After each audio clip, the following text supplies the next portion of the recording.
Good morning friends. बघा आज नवीन topic आपण या ठिकाणी सुरुवात करतो आहे. याच्या अगोदर आपण हायड्रॉलिसिस ऑफ साल्ट बघितलं. 4 वेगळ्या प्रकारचे साल्ट आपण बघितले. Strong acid, strong base, strong acid, weak base, weak acid, strong base and weak acid, weak base. तशा 4 वेगळ्या प्रकारचे साल्ट्स आपण बघितले आहेत. त्याच्यानंतर बघायचं आपल्याला क्षारी साल्ट आणि त्याचं हायड्रॉलिसिस. त्याच्यानंतर बघायचं आपल्याला बफर सोल्युशन म्हणजे काय. What is the meaning of buffer. बघा एखादं सोल्युशन जे असतं it may be either acidic और बेसिक और न्यूट्रल. जे आपण हायड्रॉलिसिस ऑफ साल्टमध्ये शिकलो मित्रांनो. त्याचं नेचर ॲसिडिक असेल किंवा बेसिक असेल किंवा न्यूट्रल असेल. मग समजा एखादं बेसिक सोल्युशन तुम्हाला दिलं आहे, याचा अर्थ काय, त्याची pH 7पेक्षा जास्त असते. The solution having pH more than 7, that one is your basic solution. If the acid is added into that solution, what happens? Acid having the pH less than 7.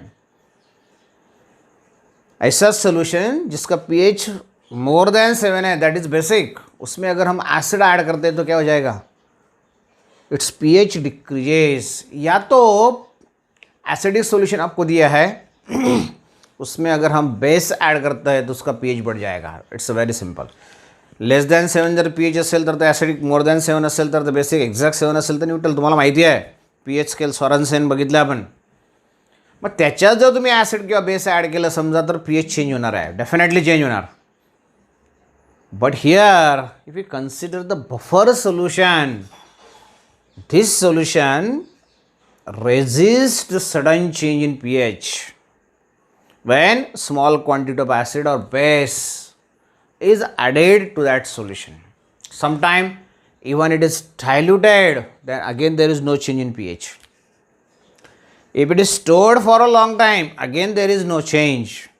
तो ऐसा जो solution है जिसका pH change होने वाला नहीं है by addition of small quantity of acid, small quantity of base, on dilution or on storage for a long time, such a type of solution is called as the buffer solution. तो उसे हम कैसे define करेंगे, the solution which resist, listen carefully, very important definition, the solution which resist sudden change in pH on addition of small quantity of acid, on addition of small quantity of acid और small quantity of base और on dilution. त्याला जर आपण dilute केलं तरी सुद्धा pH change होणार नाही.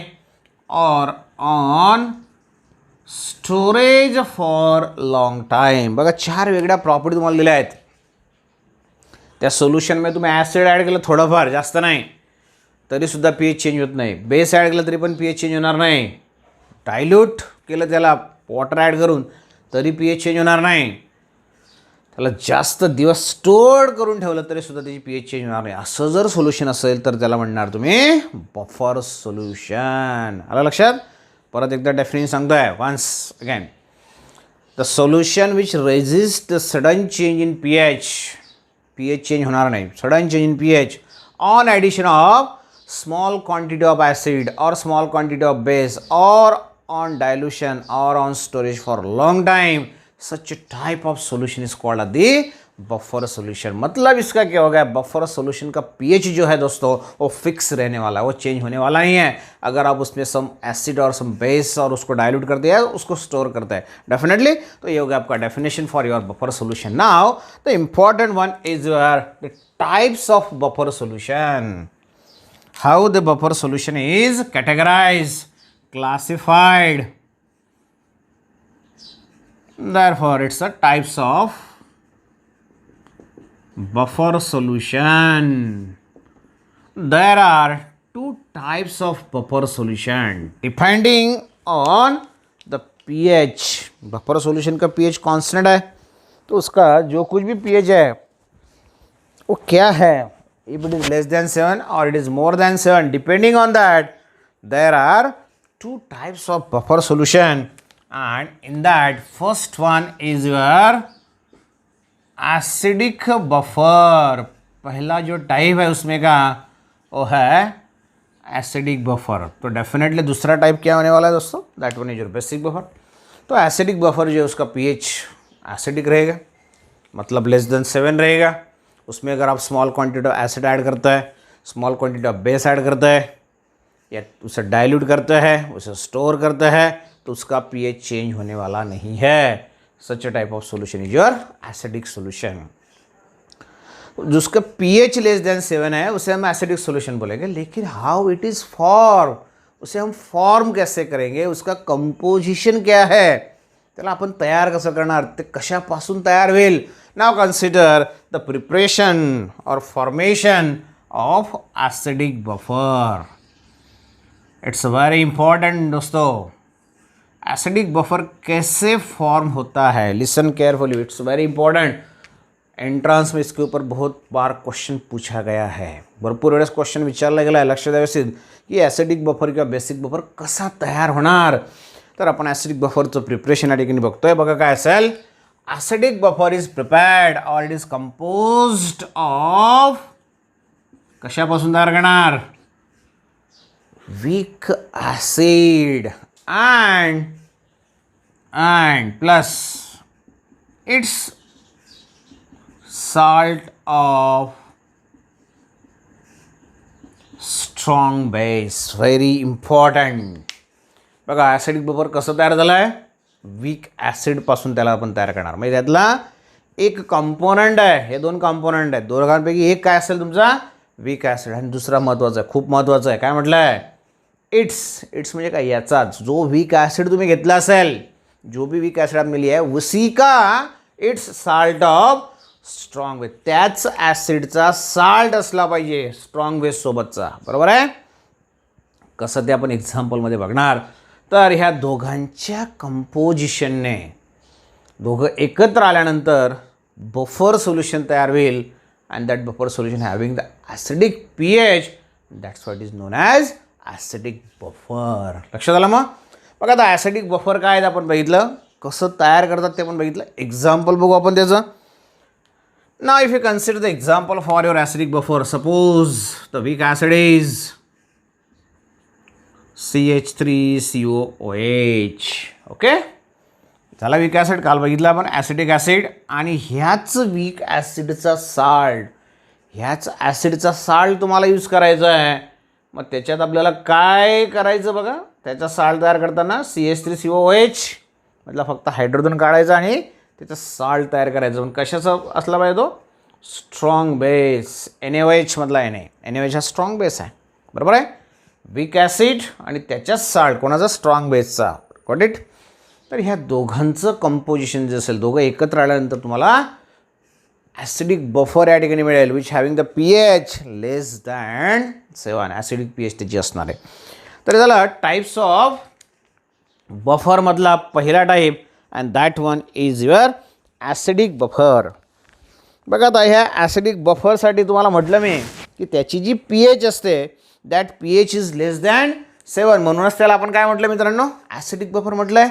मग याचं पीएच कॅल्क्युलेट करण्यासाठी एक इक्वेशन आपण या ठिकाणी वापरतो, विच इज व्हेरी इम्पॉर्टंट, जे तुम्हाला न्यूमरिकल सॉल्व करण्यासाठी यूज करायचं मित्रांनो।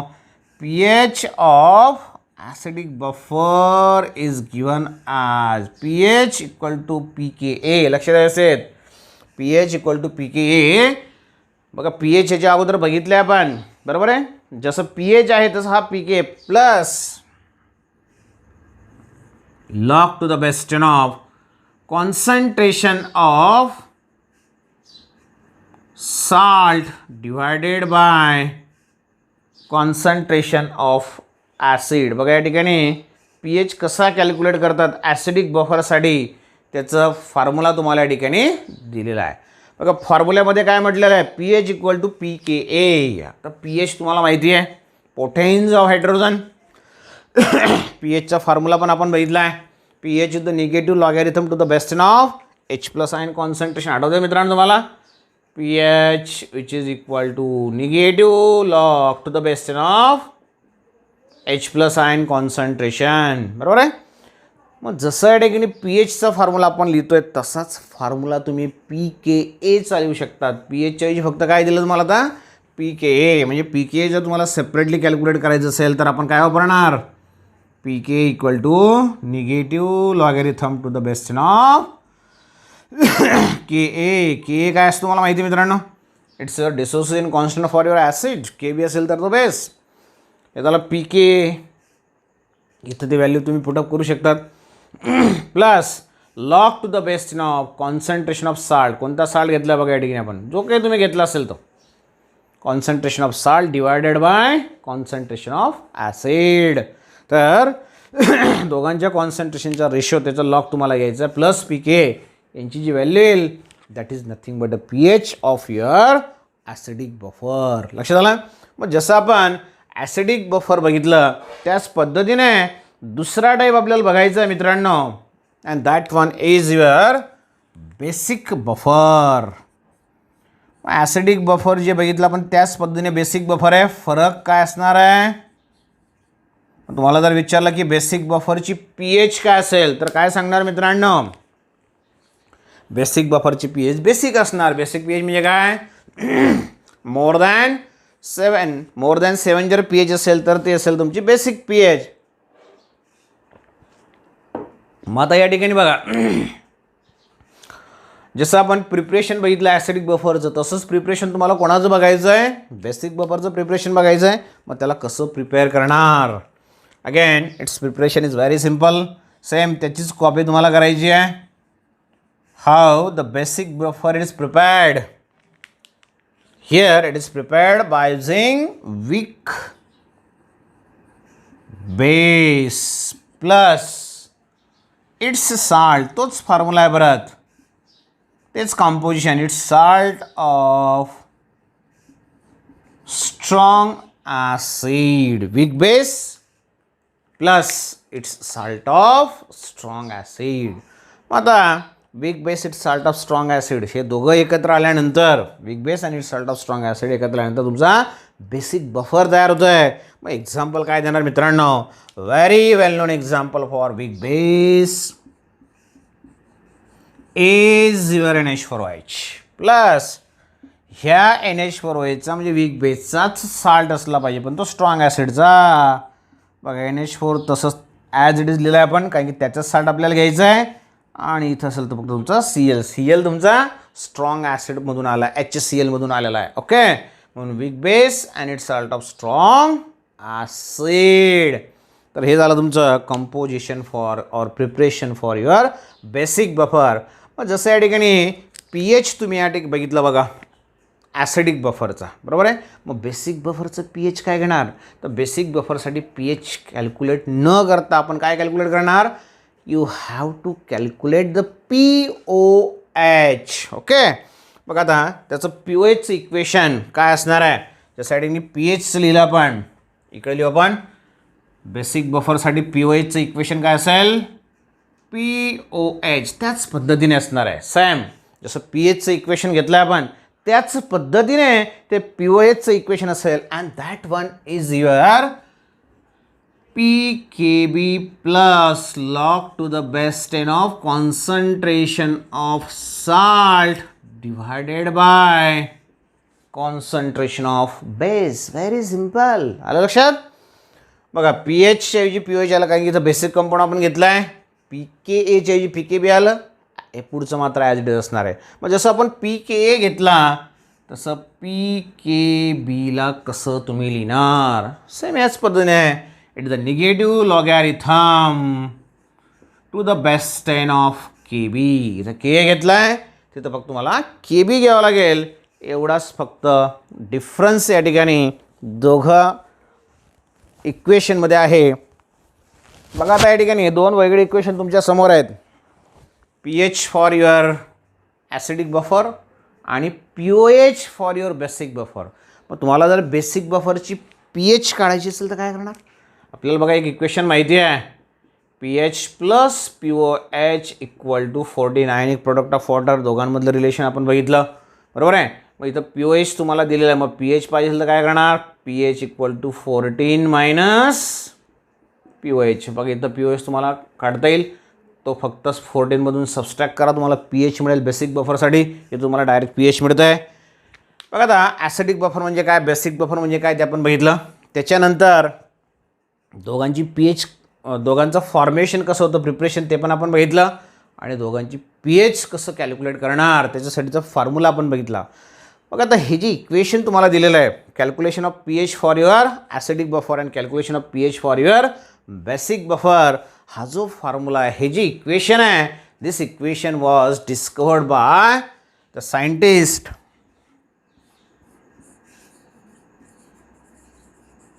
Henderson and Hasselbalch. काय दिलं आहे? हेंडरसन अँड हॅसलबाल्च म्हणून हे जे इक्वेशन आहेत, this equation p H for your acidic buffer, p H for your basic buffer, हे इक्वेशन जे दोघं त्याला म्हणणार तुम्ही हेंडरसन हॅसलबाल्च इक्वेशन. लक्षात आलं? Henderson Hasselbalch equation. ओके. बघा आता काही वेळेस तुम्हाला परीक्षेत काय विचारलं जातं, give the properties of buffer solution. Buffer सोल्युशनच्या प्रॉपर्टीज काय, 2 मार्कासाठी तुम्हाला क्वेश्चन विचारला जातो मित्रांनो. मग तो 2 मार्काचा क्वेश्चनसाठी तुम्हाला 4 प्रॉपर्टीज लिहायच्या आहेत. मग 4 प्रॉपर्टी काय लिहिणार? डेफिनेशन जी आपण बघितली आहे तीच म्हणजे त्याच्या प्रॉपर्टी आहे. म्हणजे कशा पद्धतीने? पहिली property, the P H of buffer solution remains constant. तीच प्रॉपर्टी रिपीट करत जायची. बघितलं आपण पहिल्या डेफिनेशनमध्ये. मग केव्हा केव्हा कॉन्स्टंट राहते ती पी एच? उसकी प्रॉपर्टी जो है to remain constant pH. When you add small quantity of acid pH does not undergo the change. तो वही वहाँ पे लिखना है प्रॉपर्टी में. पहली प्रॉपर्टी आपने लिख लिया, pH of the buffer solution does not undergo any change, it remains constant. कब? Second property, pH of the buffer solution remains constant on addition of small quantity of acid. Third property, pH of the buffer solution remains constant on addition of small quantity of base. वही definition repeat करना है. pH of the buffer solution remains constant on dilution. Very important. pH of the buffer solution remains constant on storage for long time.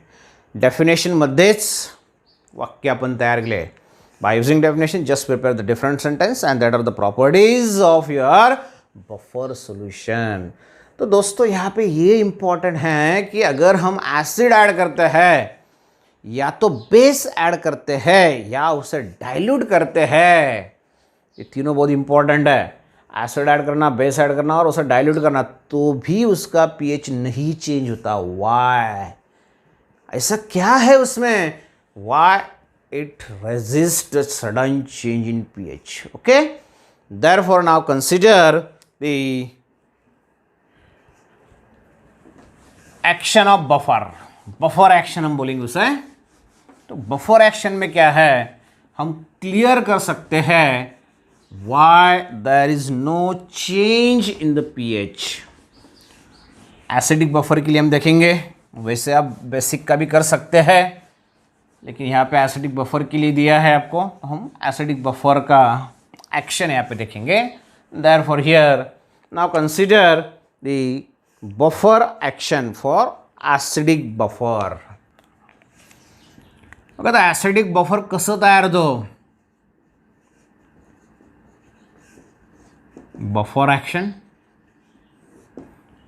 For acidic buffer. Acidic buffer कसं तयार होतं तुम्हाला माहिती आहे मित्रांनो.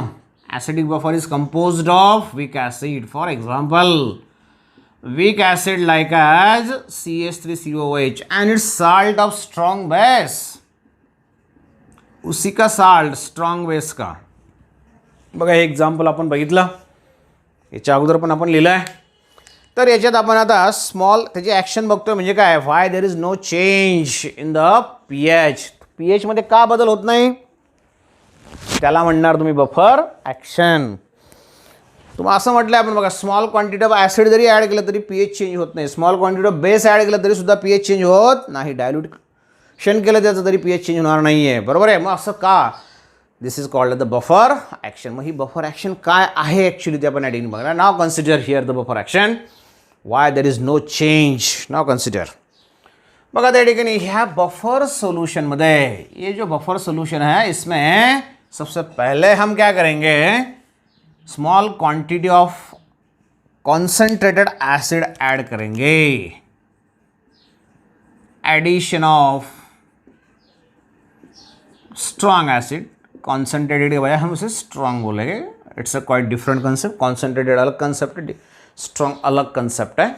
तो यहाँ पे स्ट्रॉन्ग एसिड लाइक HCl, अगर स्ट्रॉन्ग एसिड ऐड किया तो definitely there should be change in pH, लेकिन ऐसा नहीं होता है। क्यों? देखो यहाँ पे बघा स्ट्रॉन्ग ॲसिड आपण ॲड करतो लाईक HCl. जर तुम्ही आता ह्या बफर सोल्युशनचा विचार केला, ॲडिशनच्या अगोदर तुम्हाला ते सांगतो, मग नंतर आपण ॲड करणार वाटल्यास मी तुम्हाला लवकर लक्षात येईल. मग याच्यामध्ये तुम्हाला साल्ट दिलाय बघा, CH3COONA. This is the salt.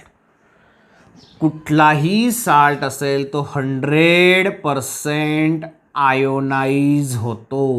माहिती आहे आपल्याला.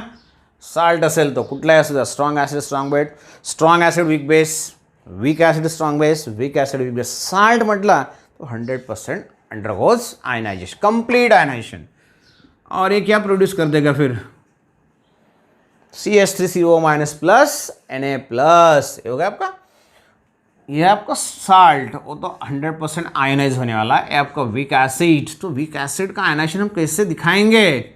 CH3COOH. दोस्तों यहाँ पे देखो अभी CH3COOH, ये तो वीक एसिड है, ये कंप्लीट आयोनाइज नहीं होने वाला. तो इसे हम लिखेंगे CH3CO- आ गया ध्यान में. तो ये जो सॉल्यूशन हमने प्रिपेयर किया है, बफर का सॉल्यूशन, उस बफर के सॉल्यूशन में ऐसा कुछ वहाँ पे रहने वाला है.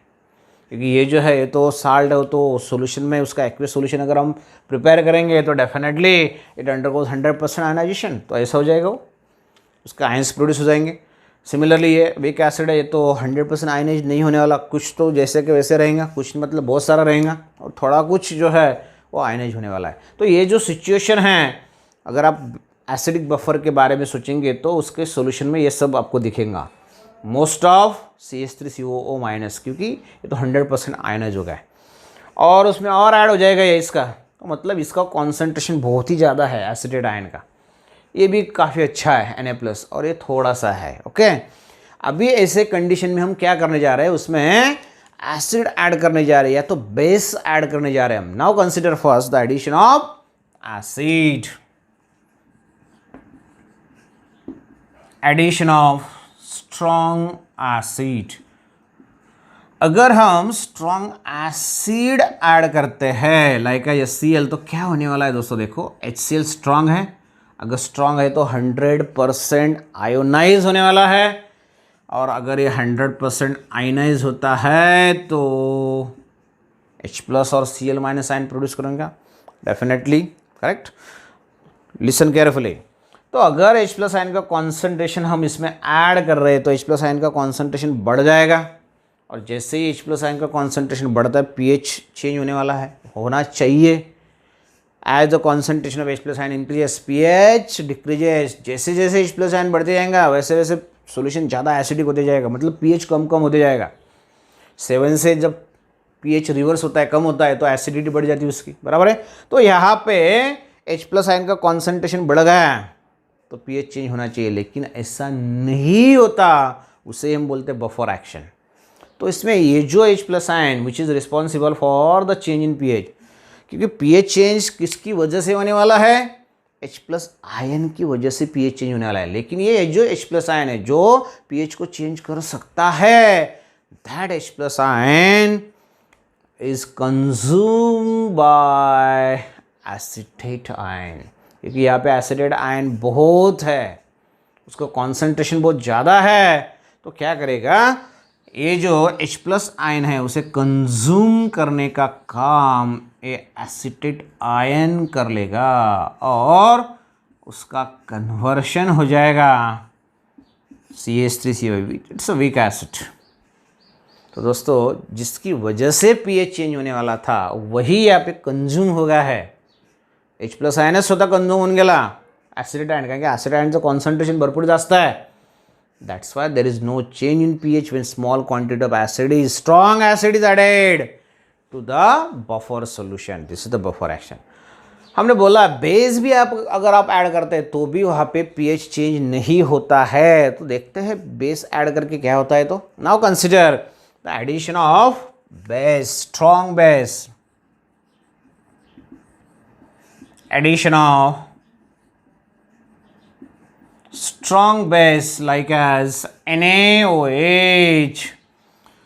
तो दोस्तों यहाँ पे NaOH is a strong base. हा जर स्ट्रॉंग असेल मित्रांनो तर त्याचं कंप्लीट आयनायझेशन होईल Na plus and OH minus and complete ionisation. मग pH चेंज होईल कोणामुळे? OH. If the concentration of OH minus ion increases pH also increases. Basic pH होईल तुमची. OH मुळे बेसिक pH होणार आहे. मग concentration of OH minus ion change झालं म्हणजे pH चेंज झाली पाहिजे, पण असं होत नाही. बफर ॲक्शन बघतोय आपण, असं का होत नाही? त्याचं कारण असं आहे बघा, या ठिकाणी आपण म्हटलं आहे की हा जो ॲसिड तुम्ही घेतला आहे हा वीक ॲसिड आहे. म्हणजे यातला फक्त 5% किंवा 10% आयोनाइज होतो. हा as it is 90% as it is शिल्लक राहणार है. It remains as it is. तो उस सोल्यूशन में ये जो एसिड है वो तो वैसे के वैसा है. तो ये जो एसिड है ये बेस को मतलब Na plus OH minus particularly this OH minus ion को न्यूट्रलाइज करने का काम ये एसिड यहाँ पे कर लेगा. ओके, तो देखो यहाँ पे बहुत सारा वीक एसिड जैसे कि वैसा है, बराबर पता है आपको, क्योंकि वो वीक है, 100% आयनाइज नहीं होता है. तो ये जो वीक एसिड है CH3COOH ये OH माइनस आयन को कंज्यूम कर लेगा और प्रिपेयर फॉर्म हो जाएगा आपका CH3COO माइनस और ये H2O प्लस H2O. ओके, तो जिसकी वजह से pH चेंज होने वाला था. OH मुळे pH चेंज होणार होतं, पण OHच कंझ्युम होऊन गेला आणि हा तुमचा ॲसिटेट आयन तयार झाला. बरोबर आहे. इथं ज्याच्यामुळे pH चेंज होणार तोच कंझ्युम झाला. म्हणजे ॲसिड ॲड केलं तरी काही फरक पडत नाही, स्मॉल क्वांटिटी, जास्त नाही. बेस ॲड केला तरी पण फरक पडत नाही. जर तुम्ही आता ह्या तिसऱ्या गोष्टीचा विचार केला, हे बफर ॲक्शनमध्ये आहे की त्याला जर तुम्ही डायल्यूट केलं मित्रांनो तरीसुद्धा फरक पडत नाही. Does not change. There is no change in pH on addition of small quantity of acid, small quantity of base on addition of water means on dilution, तभी उसके ऊपर कुछ फर्क नहीं पड़ता pH. बराबर है. तो why pH does not change. देखो यहाँ पे हमने pH का फार्मूला लिखा है या तो POH का फार्मूला लिखा है. बराबर है.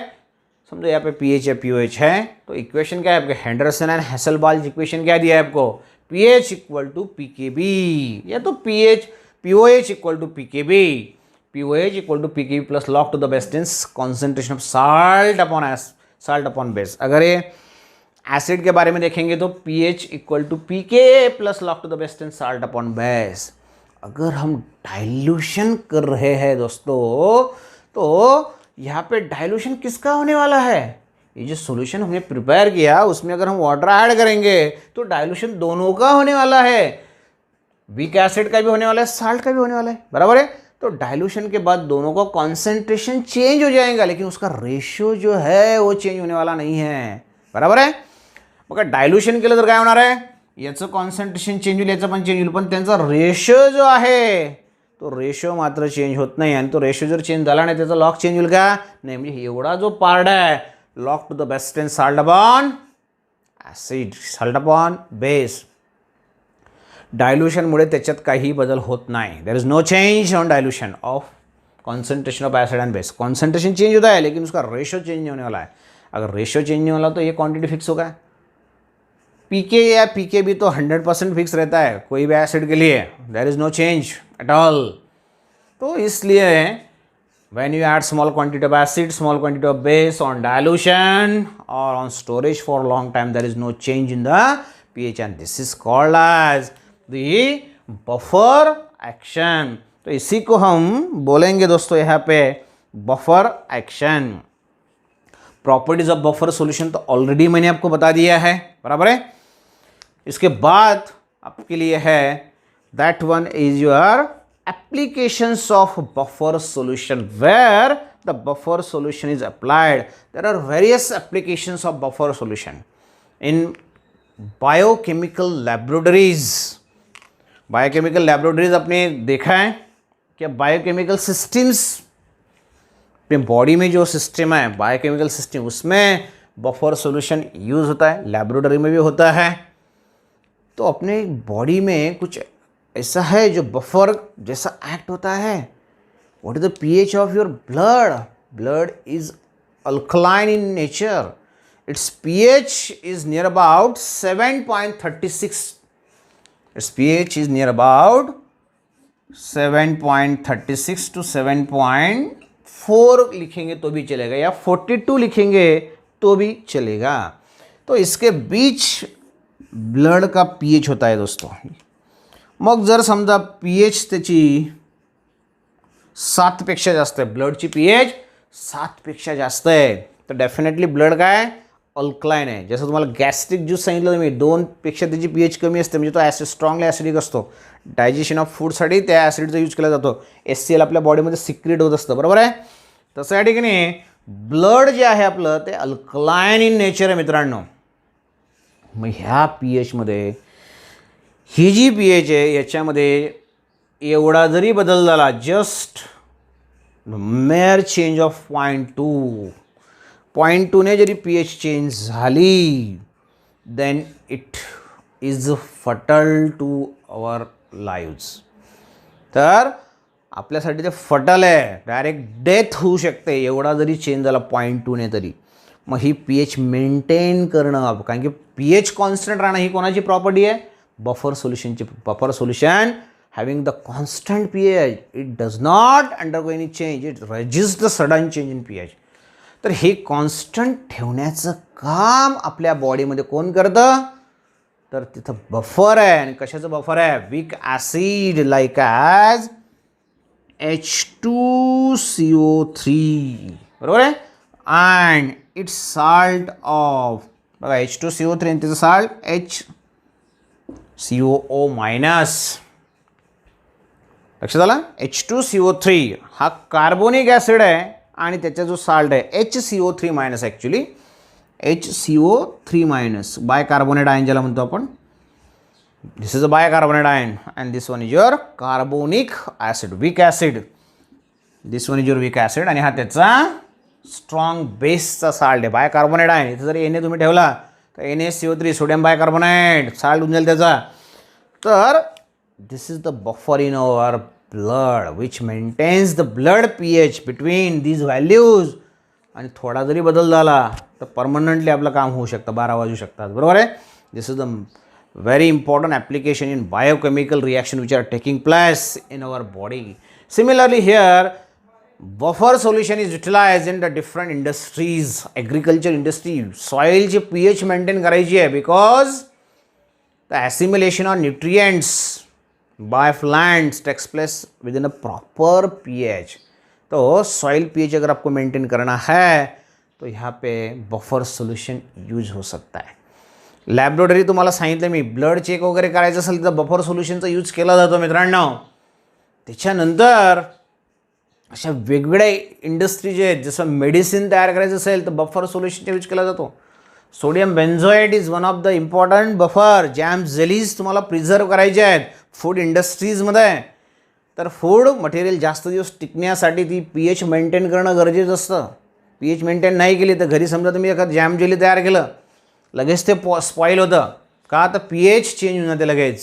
पण ते जर इंडस्ट्रीमध्ये तयार झालं असेल जॅम जेलीज, तर त्याच्यामध्ये सोडियम बेन्झोएट बफर टाकला असतो. फूड प्रिझर्वेटिव्ह येतं, सोडियम बेन्झोएट हा बफर आहे, तो पीएच चेंज होऊ देत नाही. पीएच चेंज नाही झाली त्याचं डिकम्पोजिशन होणार नाही, त्याचं स्पॉइलेज होणार नाही. To prevent the spoilage of food there is a use of buffers takes place. तसे व्हेरियस इम्पॉर्टंट ॲप्लिकेशन्स ह्या बफरचे आहेत. लक्षात आलं? आज आपण काय काय बघितलं?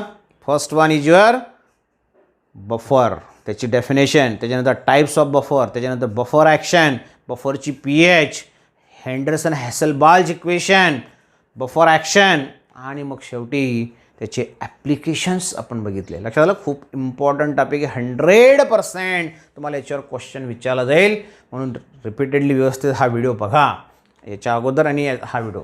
पुढच्या याला आपल्याला याच्यावरची न्यूमेरिकल्स घ्यायचे आहेत. लक्षात आलं? त्यामुळे लक्षात ठेवायचं की न्यूमेरिकलचं जे काही लेक्चर असेल त्याच्यामध्ये तुम्हाला नोट्स मिळत नाही. तुम्ही सरळ ते लेक्चर सुरू असतानाच बोर्डवर जे असेल ते आपल्याला स्वतः लिहायचं, स्वतः नोट्स काढायचे आहेत. ठीक आहे? आज आपण थांबणार आहोत. व्हिडिओ व्यवस्थित बघा, लाईक करा, शेअर करा. चॅनल ज्यांनी अजून सबस्क्राईब केलं नसेल DSP केमिस्ट्री स्टडी सेंटर, त्यांनी ते चॅनल सबस्क्राईब करा, म्हणजे हे असे व्हिडिओज तुम्हाला नोटिफिकेशन सहज येऊ शकतं. नोटिफिकेशन आलं मी तुम्ही व्हिडिओ सहज बघू शकता. ठीक आहे, बाय, थँक्यू.